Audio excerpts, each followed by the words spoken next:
আজ নীলষষ্ঠী।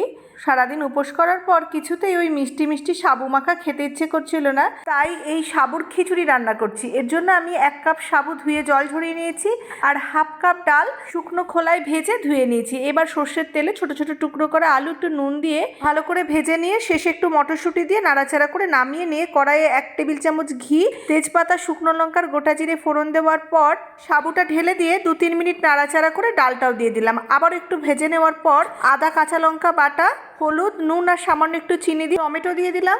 ভালো করে কষিয়ে নিয়ে জল দিয়ে দিলাম। এবার ভালো করে নাড়াচাড়া করে মিশিয়ে দিয়ে একটু ফুটে উঠলে ঢাকা দিয়ে গ্যাসের ফ্লেমটাকে একদম লোতে করে রেখে ডাল আর সাবু ভালো করে সিদ্ধ হতে দেবো।